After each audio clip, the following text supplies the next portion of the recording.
September was an interesting month. So the knowledge that we had around interest rates in the US finally came through, and we saw a rate cut by the Fed. Something we've been talking about for a number of months now, and probably becoming a bit monotonous with some of the content that we're talking about. There was an outlier event that came through as well, though, which shows the difference between expectations that were known and expectations that were unknown. And so the US Federal Reserve change was certainly a known and one that was expected, whereas the Chinese change to some of the policy in order to try and stimulate the economy there was an unknown.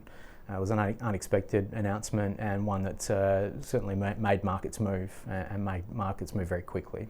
The stimulus that's been announced certainly will be positive for Australians once it does come through to actually hitting the economy. So the reserve requirement, the interest rate there has been cut, as has there's been some other stimulus measures announced to try and stimulate the property market, which was certainly going to be a positive for the resource businesses here, given the major exports out of the country here. So the immediate reaction, notwithstanding the US interest rate change, was very positive for most markets.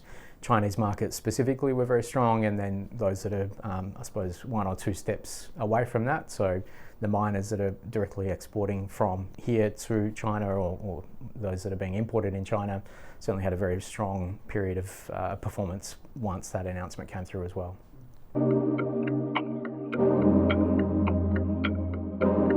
Yeah, so with the rate announcement in the US, which was sort of mid-month, I think that was certainly expected. The magnitude was probably a little bit higher than some would have expected. So the 50 basis point or 0.5% reduction, clearly they can do a 25. They thought that there was enough economic evidence to say that things were slower than what they'd expected, and so they went bigger earlier. So that there was positive for most parts of the market. Certainly for those that are more sensitive to interest rates, so the smaller cap part of the market was a stronger performer through the month. So I think markets certainly here were sort of up sort of 2% or so across the month, and much of that came at the back end of the month for Australia. But the smaller cap, the real estate, the infrastructure sectors performed much better, and that's on the the actual realisation of the change in interest rates that will be positive for those more levered securities or companies.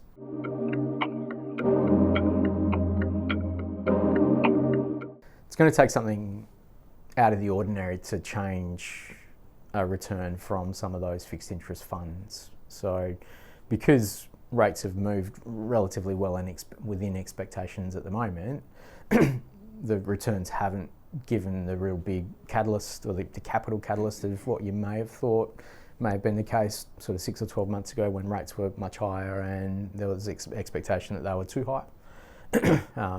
So you got to ask yourself why you're in those investments. And so there's yield, which has been more attractive, but then also there's a lot of uncertainty in the world at the moment. So you want to be positioned in defensive assets for the right reasons, and I think that's probably why you would want to be considering those assets at the moment, is because there's a lot of geopolitical uncertainty and other issues in the world, that you've got an election as well, all these things going on, that you don't know what's going to happen with some of those as an outcome, which is why gold's shot up and why other assets that are non-correlated are performing well.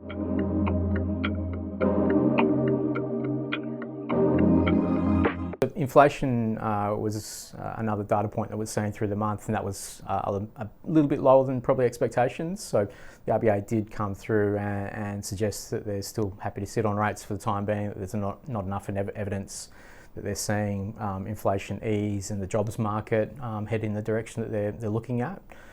So that's something that they're continuing to watch. I think there's enough evidence to suggest that the activity in the economy here is slow, and people are challenged by the higher interest rates. So clearly there's a political challenge there for the RBA that they need to navigate while they're watching the data. The data that they're watching isn't yet at a point where they're confident that if they did make a move on rates and started to cut, that it would be the right time, given that there's still a pretty strong jobs market and reasonably sound economy otherwise.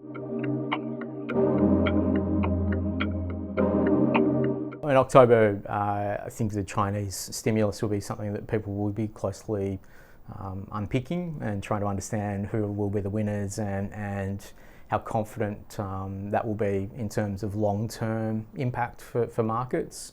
I think there's still a question mark. Demographically, the Chinese people and population is not shrinking, but certainly not growing at the rate of what you would look for an economy that's growing significantly.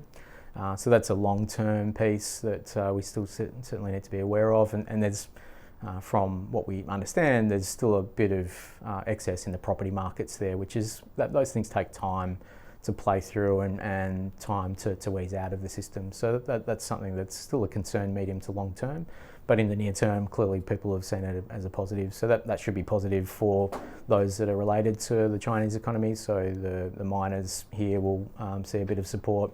And we've also seen a bit of or likely to see a bit of a rotation out of some of those companies that had been performing very well as well. So some of the banks, I suppose we've seen a bit of a rotation out of some of those, and we've seen a bit of weakness in some of those prices. That may persist as you see, I suppose, a bit more support for a different part of the large cap index in Australia.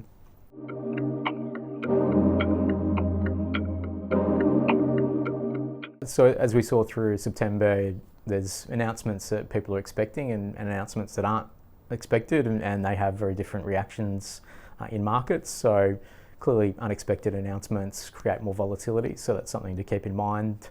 And that's imperative as we head into a period where we've got a big election, which is at the start of next month, so the 5th of November.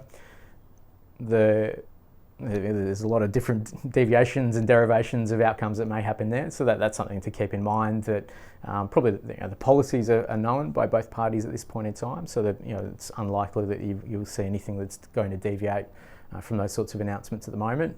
The uncertainty will be, well, what's the outcome that happens? If there's no one that actually gets a clear majority, or if there's no one that gets a clear outcome on the day, and there's an extension to when we actually have clarity around who will be the president and who will control the houses over there, that's something that will put a bit of I suppose, a question mark in participants and markets' eyes. And so you may see a few more of those asset classes that are looking to protect or looking to provide a bit of diversification in portfolios continue to get some support, and so that's something to keep in mind.